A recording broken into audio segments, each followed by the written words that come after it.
मैंने सुना है एक सम्राट के महल के नीचे से एक पंखा बेचने वाला गुजरता था और जोर से चिल्ला रहा था कि अनूठे और अद्भुत पंखे मैंने निर्मित किए हैं। ऐसे पंखे कभी भी नहीं बनाए गए, ये पंखे कभी देखे भी नहीं गए हैं।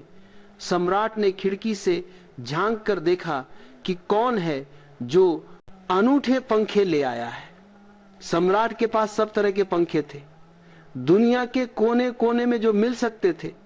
और नीचे देखा, गलियारे में खड़ा हुआ एक आदमी साधारण दो पैसे के पंखे होंगे और चिल्ला रहा है कि अनूठे, अद्वितीय।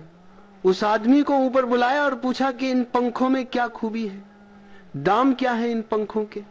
उस पंखे वाले ने कहा कि महाराज, दाम ज्यादा नहीं है, पंखे को देखते हुए दाम बहुत कम है, सिर्फ 100 रुपये का पंखा है।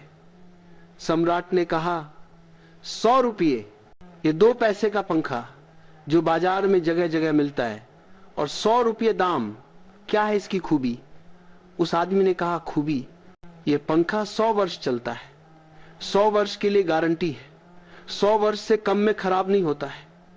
सम्राट ने कहा, इसको देखकर तो ऐसा लगता है कि यह सप्ताह भी चल जाए पूरा तो मुश्किल है, धोखा देने की कोशिश कर रहे हो, सरासर बेईमानी, और वह भी सम्राट के सामने। उस आदमी ने कहा, आप मुझे भली भांति जानते हैं, इसी गलियारे में रोज पंखे बेचता हूं, 100 रुपये दाम है इसके, और अगर 100 वर्ष न चले तो जिम्मेवार मैं हूं, रोज तो नीचे मौजूद होता हूं, और फिर आप सम्राट हैं, आपको धोखा देकर जाऊंगा कहां? वो पंखा खरीद लिया गया।